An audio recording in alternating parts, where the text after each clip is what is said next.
अस्सलाम वालेकुम guys and girls. उम्मीद करता हूँ आप लोग खैरियत से होंगे। आज हम पढ़ते हैं structure of language. The structure of language समझना यह है कि स्ट्रक्चर क्या है लैंग्वेज की, वो बुनियादी अकीदात लैंग्वेज के क्या हैं। What is the basic of language.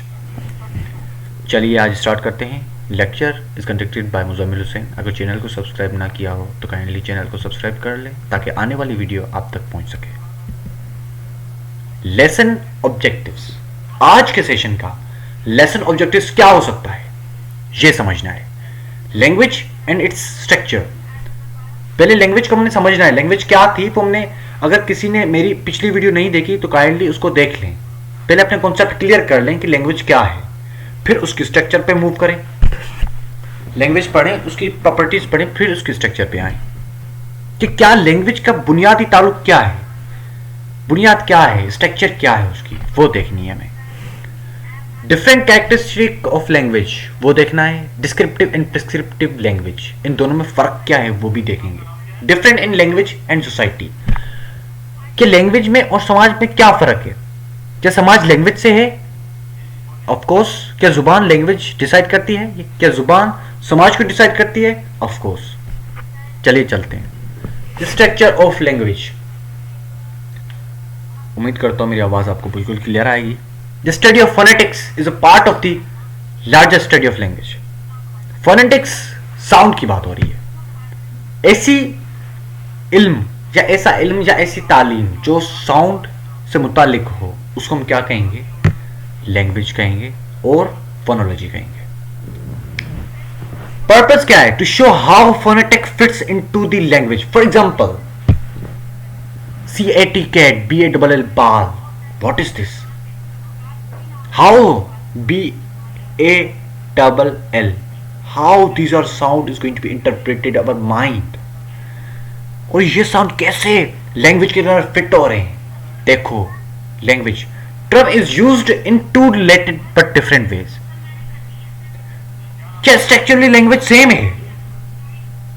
फिर डिफरेंट कहां पे है ये देखना है।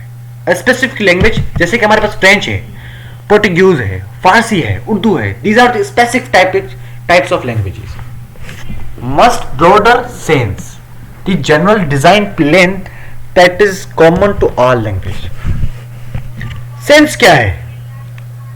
अब ये देखना है हमें। All human language are built on the same underlying design. कहता है कि हर इंसानी लैंग्वेज एक अंडरलाइन, इट मीन्स कि वो बनी हुई है हर डिजाइन और हर सेम प्लेन से। तो फर्क कहां है? But differ in many details. आगे पढ़ते हैं कि किस तरह डिफरेंस है। The second one is the most and more interesting use of the term language. देखते हैं अब यहां पे गौर करना। इन सारे कुत्तों की पिक्चर्स आपके सामने है। These are the dogs analogy. Now अब देखो, सारे कुत्ते एक जैसे बने हैं लेकिन डिजाइन में क्या फर्क है? देखो, हर कुत्ते की शक्ल अलग है। अब शक्ल अलग है, इट मींस उसकी जो अंदर वाली हड्डी है वो अलग नहीं होगी, वो हड्डियां सेम है। स्ट्रक्चरली डिजाइन सेम है। जैसे कि आप लोगों के पास चलने के लिए पांव है तो इनके पास भी चलने के लिए पांव है। वही फंक्शन वही परफॉर्म करते हैं, वही फंक्शन यही परफॉर्म करते हैं, लेकिन somehow differences functions there. But the main thing is that many differences in detail across the breed, individual dogs. But the deeper truth is that they are all built on the same body plan. Have far, अगर उनके पास बाल हैं तो वो अलग है। More in common than the superficial difference suggest. What are some features common to all dogs? वो कौन से फीचर है जो कॉमन होते हैं डॉग्स के अंदर? और वही फीचर्स अगर हम लैंग्वेज को एज देखें तो वो भी हमें थोड़ा बहुत ना सेम मिलेंगे। For example language is a social. क्या लैंग्वेज समाज को डिसाइड करती है? करती है। अब अगर यहां पे देखा जाए कि सोशल एनिमल्स, तो ये क्या है? एक समाजी कुत्ता है, एक हमारी मवेशी कुत्ता है जो हमारे हर घर के गेट के गली के बाहर सामने बैठता है। Territorial, omnivores but with a strong preference for meat. गोश्त के पीछे पागल है, वो चिकन के पीछे पागल है। Same basic configuration of skeletal muscle. क्या मेन चीज है इसके अंदर? सेम स्केलेटल मसल्स हैं। It means there is a kind of structure is same. तो यही चीज अगर मैं लैंग्वेज की बात करूं यहां पे, तो वो चीज सेम है बिल्कुल लैंग्वेज के, same numbers, basic shape of teeth. Any dog will breed with any other dog regardless of a larger difference in size and general appearance. Number 7, a large number of the other feature. इस चीज को अगर मजीद clear करना है तो मजीद इसके examples को notify करना पड़ेगा। थोड़ी सी स्टेटमेंट पढ़ लो। All human language are built on the same basic design layer. जी क्या है? The broad design feature that all languages have in common run deeper and are far more important than the difference in detail. आइए समझते हैं। Language are defined by the grammars, a collection of the rules. Grammar क्या है? Collection of the rules that allow a speaker or a signer in the case of sign language. यहां पे आपको समझना यह है कि किस तरह लैंग्वेज ग्रामेटिकली अलग है। To generate well-formed utterance. आइए ये जो नीचे एग्जाम्पल पढ़े हैं इनको डिस्कस करते हैं। One went to Memphis. Memphis क्या है? गुड। इट मीन्स अगर तुम देखा जाए तो यहां पे ग्रामेटिकल सुइटेबिलिटी है। सेंटेंस नीचे वाला भी सही आ रहा है। One went Memphis to। अगर मैं ये कहूं I am going to home, अगर मैं ये कहूं I am going home to, तो सुइटेबिलिटी किसमें है? फर्स्ट वाले में कि टू प्रीपोजिशन पहले आ रहा है। One went to Memphis, it's a good sentence, it's a suitability. Okay, और नंबर 2 को अगर देखें तो ये एन अनग्रामेटिकल हो गया। अगर इसकी स्ट्रक्चर को देखें ये बिल्कुल सेम है, लेकिन अगर इसकी ग्रामेटिकल अपीयरेंस को देखें ये अलग है। ऐसे ही notes. Number 1, a sentence can be perfectly meaningful but still be ungrammatical. पढ़ो सेंटेंस क्या है? This is a 4 doors car. अब यहां पे मेन चीज ये है, this is a डिफाइन कर रहा है 1 को, 4 doors प्लूरल, दोनों चीजें प्लूरल हो रही हैं। कार मीनिंग पूरी दे रहा है लेकिन अनग्रामेटिकल है। स्ट्रक्चरली बिल्कुल सेम है लेकिन ग्रामर ऐसी गलत है। जबकि 4 बोल रहा है तो आ नहीं लगेगा। अगर 4 है या डोर्स है तो डोर्स प्लूरल है तो यहां पे 4 लगेगा लेकिन जहां पे डोर्स नहीं लगेगा। आई समझ? क्योंकि अगर 4 तुम कह रहे हो तो तुम्हें मजीद प्लूरल करने की क्या जरूरत है? ही ड्रोव अ रेड बिग कार, ही ड्रोव अ रेड बिग कार, ये क्या है? यहां पे भी ग्रामेटिकल मिस्टेक है। It's perfectly clear what these sentences mean, but they are ungrammatical. इन दोनों का जो अगर मसलन देखा जाए, इन दोनों सेंटेंस को ये बिल्कुल परफेक्टली आ रहे हैं लेकिन ग्रामर सही नहीं है इनकी। Number 2, the word grammatical here does not mean the same thing that it meant in grade school. अगर मैं यहां पे बात करूं she ain't got no chaos, यहां पे ये क्या है? थोड़ा सा समझे इसको, इस चीज को थोड़ा सा इंटरप्रेट करें in your mind. It must be interpreted in your mind. What is this? What is the main thing? What is the main function? क्या है ये? Where were you at John? We was waiting on you. Number 2 कहता है कि the word grammatical here does not mean, इन ऐसे वर्डों की कोई meaning नहीं है यहां पे। the same thing that it meant in grade school, जैसे कि हम ग्रेड स्कूल यानी नर्सरी और केजी के अंदर पढ़ते आए हैं। these sentences conform to the grammar of some dialects of English. They happen not to conform to the dialect of standard language. There are two very different uses of the terms grammar. Descriptive grammar, आइए समझते हैं कि क्या है ये। Rules that real speakers actually use, ऐसे rule कि जो एक रियल स्पीकर हो वो यूज करे। No matter what teachers, parents और यूजेज एक्सपर्ट से। तो कोई भी मसला नहीं है कि वो चाहे तुम्हारे टीचर्स हो या पेरेंट्स हो, जो डेली मरा में यूज करते हो वो अल्फाज, या कोई एक्सपर्ट थे तुम सुनो, सिर्फ वही हो डिस्क्रिप्टिव ग्रामर नहीं। ऐसे रूल जो तुम्हारे रियल स्पीकर बोले, जो नेटिव हो। Prescriptive grammar rules that English teachers and other experts and sometimes your parents believe speaker ought to use. यहां पे वो रूल्स हैं कि इस ग्रामर के अंदर वो रूल्स होते हैं जो वाकई तुम्हारे टीचर्स और वाकई कोई एक्सपर्ट्स और वाकई कोई रोजमर्रा के अंदर पेरेंट्स और जो बिलीवर है स्पीकर, यकीनी जो स्पीकर है वो बोले, उसको हम कहेंगे prescriptive grammar. Example of prescriptive grammar क्या है, जरा गौर कीजिएगा। यहां पे doesn't and a sentence with a preposition, यहां पे रूल्स है ग्रामर, प्रिस्क्रिप्टिव ग्रामर के, कि कोई भी ऐसा सेंटेंस ना हो जो हमेशा प्रीपोजिशन से खत्म हो। Don't split infinitives. अब यहां पे जरा गौर से समझना कि एक्चुअली इंफिनिटिव क्या है। यह भी एक ग्रामर का एक्चुअली हिस्सा है। इस हिस्से के अंदर क्या होता है,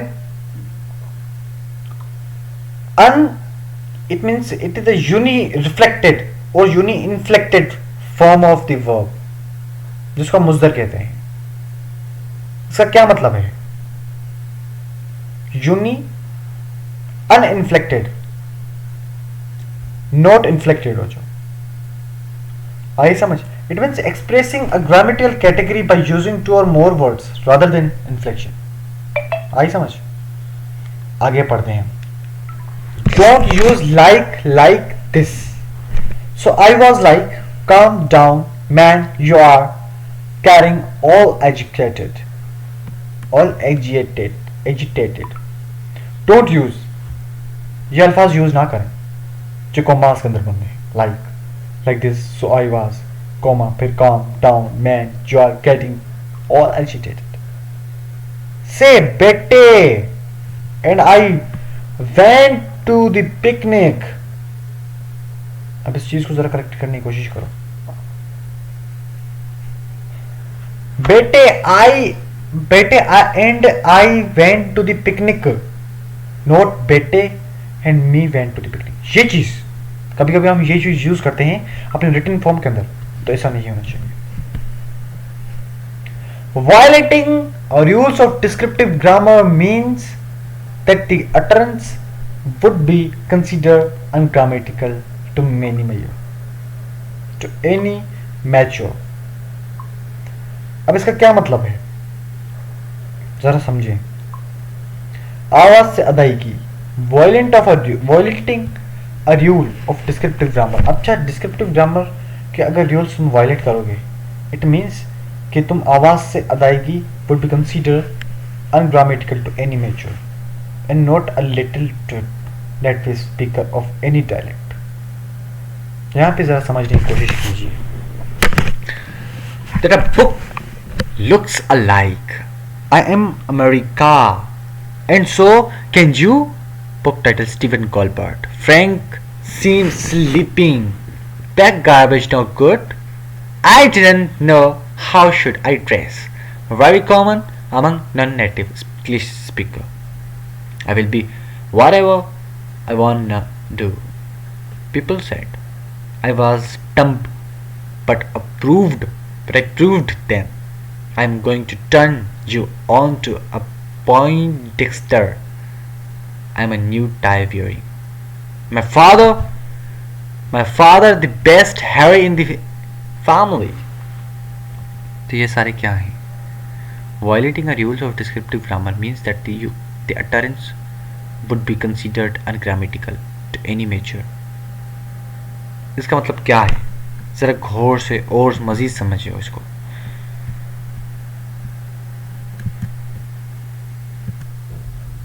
तो गाइस कुछ आया समझ क्या है?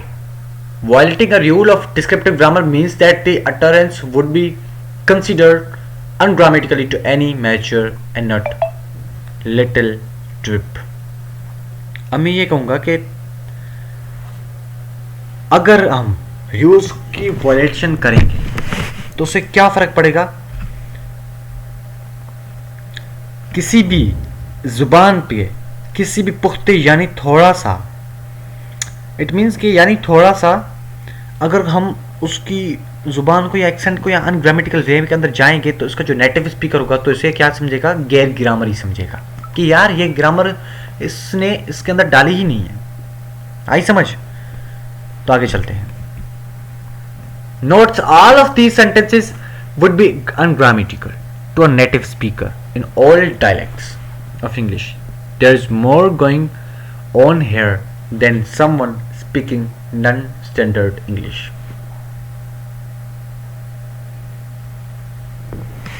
This is what makes them violation of descriptive rules. The issue is grammatically, utterance can be easy to understand but still ungrammatical. The science of linguistics is concerned exclusively with descriptive grammar, not prescriptive grammar. आई समझ? It mean जो science of language है ना, या science of language जो concern है descriptive grammar पे, prescriptive grammar पे नहीं है। So descriptive grammar is the domain of linguistic, ये कहा जाता है। Prescriptive grammar is the domain of mostly self appointed and often not very knowledgeable usage experts. More about this while when we discussed dialects.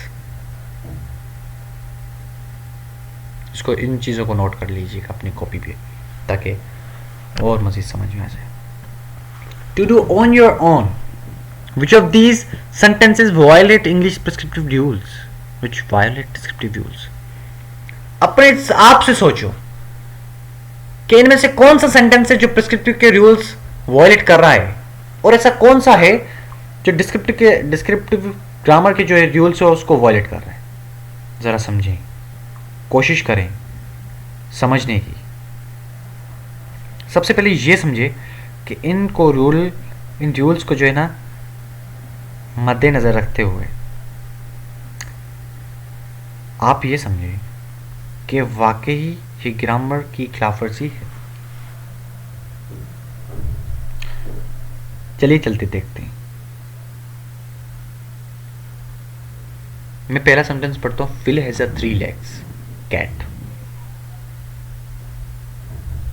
Fill has a 3 legs cat. यहां पे क्या है?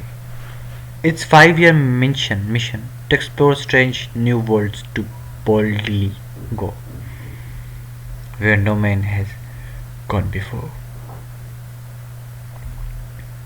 Violation देखो यहाँ पे, कौन सी वायलेशन हो रही है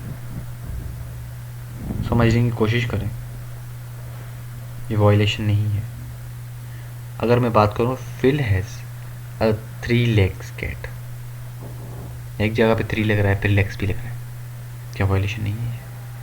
ये badges we don't need no stinking badges, the treasure of the Sierra Madre. I wonder who and Farida went swimming. Often इन चीज़ों को अपने कॉपी पर लिखें और अंडरलाइन करें, ये वर्क आपके लिए है। विवर नहीं वाज हो गया। At the library when we seen Mildred. अरे समझने की कोशिश करो।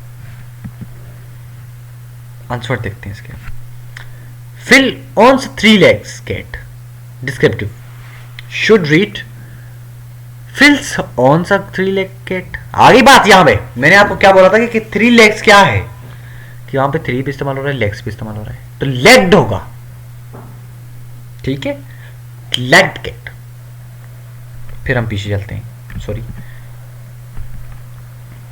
नंबर 2 देखते हैं। टू बोल्डली सेंटेंस चेंज हुआ है, कहां से? इस जगह से सेंटेंस चेंज हुआ है। टू बोल्डली की बात हो रही है। To boldly go where no man has gone before. Prescriptive, ये प्रिस्क्रिप्टिव एरर है, प्रिस्क्रिप्टिव एरर है। To boldly go is a split infinitive considered by many to be bad form. We don't need no stinking pages descriptive we don't need any stinking pages. आगे समझ ये क्या है। I wonder who Farida went swimming. I wonder who Farida went swimming with. Or the Yali version. I wonder with whom Mary went swimming. दो चीज़ें हैं समझना। Where is Mary's going to? Descriptive. Where is Mary's going to? मैंने बोला नहीं लगेगा। हमने याद करें, हमने स्टार्ट में एक सेंटेंस पढ़ा था went वाला, went in a miss. We was at the library when we seen Mildred. We were at the library when we saw Mildred. And this sentence. What Myron has done with my starfish? What has Myron done with my starfish? फर्क क्या है दोनों में? Helping verb के बाद ही noun आ रहा है। देखो समझो, बाकी सारा सेंटेंस क्लियर है।